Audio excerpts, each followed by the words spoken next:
Hello, hi! Aujourd'hui, on va regarder ensemble les upgrades possibles pour le SCX30 Chevrolet K10, mais c'est surtout pour la gamme axiale SCX30. On va regarder tous les upgrades possibles, les upgrades le fun, les upgrades peut-être pas à faire, les upgrades aussi gratuits. J'ai quelques petits trucs pour vous. Alors, on va commencer tout de suite avec le petit axial ici présent. Mon petit truc pour l'ouvrir, si vous l'avez pas écouté mon dernier vidéo, très dur à ouvrir comme ça. Très dur, c'est des clips, surtout quand ils sont nœuds. C'est tout le body qui lève. Moi, ce que je fais, je prends mon petit outil, un couteau à beurre, mettons. On vient saisir ici, on vient prayer. On déclipe un bord et on déclipe l'autre.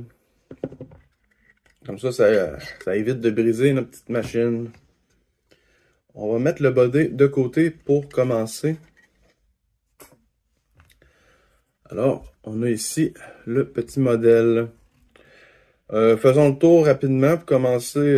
Bon, c'est une belle petite, un beau petit crawler. On appelle dans la gamme des micro-crawlers. C'est un modèle le fun parce qu'il vient avec la lumière, un moteur assez performant pour la grosseur, des bons pneus. Mais toujours, somme toute, c'est bien avec quelques upgrades. Vous savez, c'est une maladie, ça, on s'en sort pas. On va commencer par les upgrades disponibles.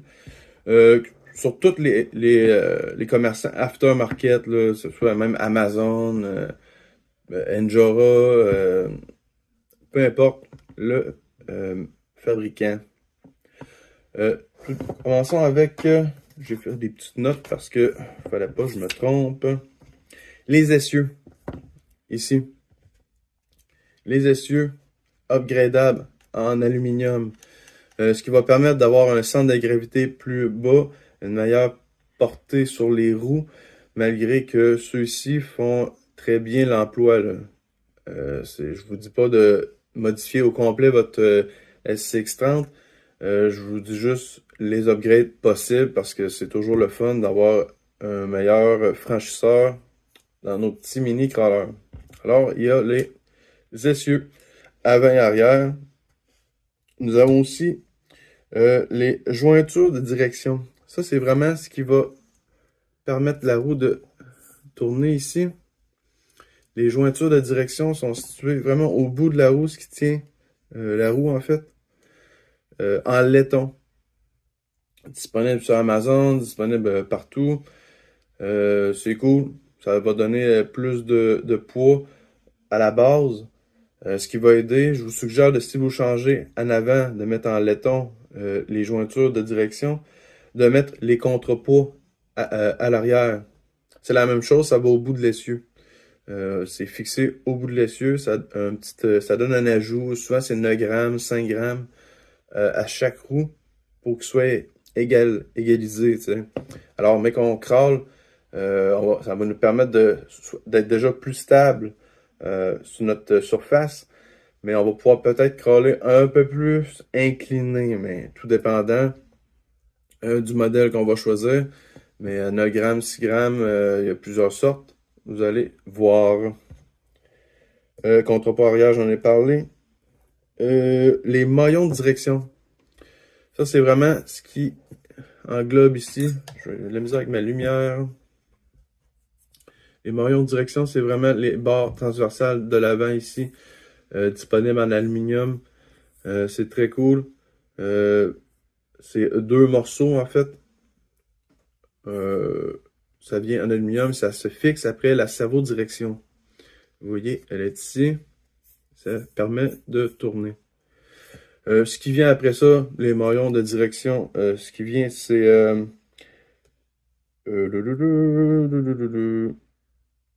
Ben, on a les jantes, c'est sûr qu'on a les jantes. Là, ici, on parle de rimes en plastique.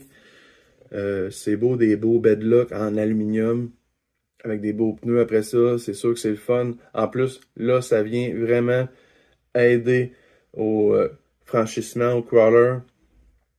Parce que là, on se retrouve avec un poids beaucoup plus représentatif au niveau des roues. Là, on va pouvoir crawler et avoir une fluidité plus réelle par rapport à ceux en plastique. Alors, des belles jantes, en plus, il y a plein de sortes, c'est le fun. Moi, je prévois probablement en acheter, ce qui va fitter avec mon style rétro. Ça va être des belles jantes dorées peut-être. Endura en ont sorti en précommande. Ça a l'air d'une belle chose. Des petits bedlocks de même. J'ai jamais vu ça encore. C'est 0.8, je crois, pour celui-ci. En tout cas, ça reste à voir. Des jantes, c'est super beau, c'est super le fun. Ça aide vraiment. C'est vraiment un upgrade qui aide aussitôt qu'on le met. J'ai de la misère à me relire. Ah, nous avons aussi les drive shafts. Les drive shafts, c'est vraiment toutes les deux drive shafts avant et arrière, un petit et un long, ce qui permet d'amener la puissance du moteur aux roues. Ça, c'est le fun parce que ça va nous donner encore là un poids vers le bas, ce qui va nous donner une meilleure portance, une meilleure capacité de franchissement. Mais sérieux, les drive shafts d'origine, si vous ne changez rien, vous le laissez tel quel, sont très bons. Vu la longueur, c'est tellement court que ça peut pas vraiment briser, mais c'est toujours le fun d'en avoir en métal. Ici, je sais pas comment l'expliquer, mais c'est le plateau central ici. Ici, il est en plastique, ce qui retient toutes nos barres ici, qu'on va venir après. Le plateau central, ici, ce qui est vraiment le cœur du bolide, on peut l'avoir en aluminium. Ça, c'est vraiment intéressant de l'avoir. Parce qu'ici, là, c'est pas ça qu'on fait du dehors. Moi, je vais probablement pas aller dehors avec. Mais si on va dehors, ici, ça va se graffiner. On va perdre peut-être en matière. C'est sûr que ici, là, va être attaqué par tous les éléments. Alors, en aluminium, ça va donner une bonne portance. Ouais, c'est le fun, ça. Ouais. Ensuite, nous avons les liens de suspension. Ici, tout ce qui tient les essieux. On a des liens de suspension en aluminium. Oui, je dirais oui, ça serait bien. Alors, 1, 2, 3, 4, 5, 6, 7, 8. 4 liens de suspension en aluminium qui vont venir se fixer à la base ici en aluminium. Ça va faire très beau. Il y en a de différentes couleurs. Les autres, Endura, vous connaissez. Endura, j'aime cette marque-là. Sont désignés noirs avec les côtés métalliques. Ils sont super beaux. Je les adore. Qu'avons-nous aussi? Nous avons la servo-direction. Oui, parce que vient un temps que va peut-être falloir changer la servo-direction parce que là, on upgrade, on grossit, on alourdit le bolide. Servo-direction, je vous dirais que ce serait peut-être en dernier. Ou si vous faites le grand changement en brushless, mais c'est pas vraiment nécessaire pour l'instant. Aussi, là, on upgrade la suspension. Plusieurs modèles, surtout sur Amazon. Mais celui Endura, je les trouve vraiment génial. Sont un peu plus gros que ça, là. Nous avons il y a des 22 mm, des 26 mm. Je vous suggère les 26. Sont en circonférence, là on voit mal le chuck, là, c'est tellement minuscule. Mais le chuck vient plus gros que ça, là. C'est un beau gros chuck pareil, là, qui fit pour ça, mais un peu plus gros. Avec de l'huile dedans. Vérifiez s'il y a de l'huile dedans. Parce que des fois, on en reçoit ça, il n'y a pas d'huile dedans. C'est écrit pré-rempli, mais ils ne sont pas pré-remplis. Alors, si vous en recevez ça, vérifiez-les. Les modèles Bronco, les modèles précédents, le K10, ça veut dire le Bronco, le Jeep, souvent venait avec, surtout le Bronco venait avec un moteur 88T. Comme celui-ci vient avec un modèle 65T. Le moteur, ça coûte vraiment pas cher. Si vous avez un Bronco chez vous ou un petit Jeep, je ne sais pas quel moteur vous avez dedans parce que ça peut dépendre des fois de la provenance. Je vous suggère le 65T parce qu'il va garder une bonne capacité pour le torque, mais il va aller plus vite. C'est sûr que c'est pas l'objectif numéro 1 d'aller vite avec ces petits crawlers-là. Mais pour se déplacer d'une place à une autre, c'est toujours intéressant. Même si ça serait juste un peu plus. Je sais que le Bronco va pas très vite, mais c'est pas ça le but de la patente. Mais 65T, au prix que ça coûte, je crois un Jura sur Amazon 2, c'est plug and play, ceux-là, là. 2 pour 20 piastres. On parle d'un pour 10 piastres, hein? Alors, c'est sûr que ça serait très nécessaire si vous voulez vous en servir souvent et vous voulez qu'il aille un peu plus vite. Quoi d'autre? Je vous avais parlé d'une upgrade, mais gratuit. Dans la suspension ici présente, à l'origine, dans la suspension, à l'intérieur du choc, j'ai de la misère à vous le montrer, vient avec un spacer dans la suspension. OK? C'est gros comme ça, c'est minuscule, mais c'est un spacer qui est dans la suspension pour empêcher la roue de trop s'affaisser. Mais nous, on veut de la souplesse, on veut qu'il traverse les obstacles qu'on lui donne. C'était probablement conçu à la base pour quand on descend une côte, pour pas que la suspension s'affaisse au complet et que le derrière passe par-dessus, pour venir bloquer, ou même en montant, pour que la suspension ne s'écrase pas et qu'on garde une bonne portance pour pouvoir monter plus.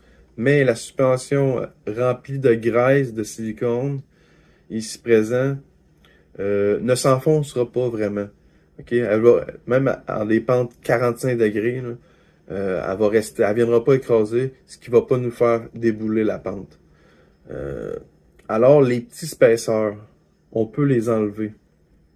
Dans le fond, on enlève la suspension, on dévisse le joint, ce qui tient la suspension au frame, et on vient enlever le petit spacer.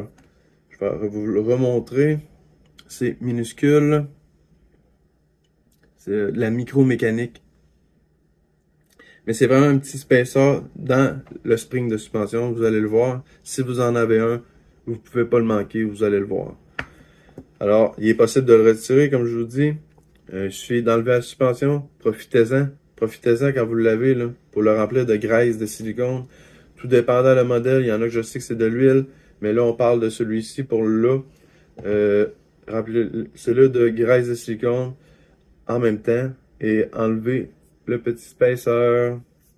Alors, ça va vous faire une upgrade gratuit. C'est ce que j'ai fait sur le mien. Et vous irez voir les shorts, les vidéos. Oui, ça marche très bien, c'est cool. En plus, ça lui donne beaucoup de souplesse. Ouais, c'est très le fun. Ensuite, un petit upgrade qui est un rajout carrément. Ça s'appelle des extensions de lame. Ça vient s'insérer ici, au bout de la suspension. Ça vient pour avoir un meilleur débattement, encore plus de débattement, toujours plus de débattement. Ça vient s'installer ici, au bout de la suspension, côté frame. Ça va lui donner un gap, ce qui va pouvoir, les roues vont pouvoir descendre plus loin et vont pouvoir monter plus haut, tout dépendant de votre configuration. Mais c'est une extension de lame, ça se fixe avec la suspension et sur le frame. C'est très cool, j'ai pas vraiment essayé encore, j'avais jamais vu ça. Peut-être c'est juste unique au micro-collar. Sur les gros collars indices, j'ai jamais vu ça. Je trouve ça intéressant. Au prix que ça coûte, je pense que c'est 14 piastres. Ça vaut la peine de l'essayer. C'est sûrement un ajout qui est intéressant parce que lorsqu'on va descendre d'un obstacle, de toute façon, ici, j'ai un obstacle. Lorsque nous allons descendre, si on accote toujours. Ça va nous permettre d'aller toucher à terre et de pouvoir continuer à la place de rester jacké dans les airs. Ce que je vous ai dit, ça va donner plus de clairance, plus de portance à la roue. Alors sur ce, on fait pas mal le tour des upgrades. C'est sûr qu'il y a aussi la transmission. C'est un upgrade qui est intéressant. Vient avec une transmission ici en métal. C'est intéressant, surtout si on change les gears à l'intérieur, mais je vous dirais tel quel est très bon. Et aussi le Masterclass. J'en parle pas beaucoup parce que c'est vraiment le Masterclass de l'upgrade. C'est le produit de Furitech. Je crois que ça s'appelle le Nano. C'est le combo Nano avec le moteur brushless, le SC, tout ce qui vient avec, même la manette si vous voulez. Ce qui va le rendre complètement brushless. C'est vraiment cool comme upgrade, ok? Mais c'est le même prix que le bolide. D'après moi, le livret à porte, ça va revenir à 162, 170. C'est le prix du bolide pour changer et le mettre brushless. Pertinent ou pas, je ne sais pas, c'est pas à moi de décider. Je vous dirais qu'un petit moteur 65T, pour qu'est-ce qu'il y en est, c'est correct. Mais quelqu'un qui veut pousser son petit bolide à la limite possible avec full upgrade, ben, il achète toutes les upgrades que j'ai dit précédemment et le kit de conversion brushless. Là, on parle d'un bolide assez hot. Là. Plusieurs plusieurs pneus qui s'offrent à nous. Là. Je sais que Proline en ont. Axial ont plusieurs modèles. C'est sûr que ceux-ci font amplement la job, surtout si on change les jantes en plus. C'est bien correct. Alors sur ce, amusez-vous avec votre petit bolide et merci. Bonsoir.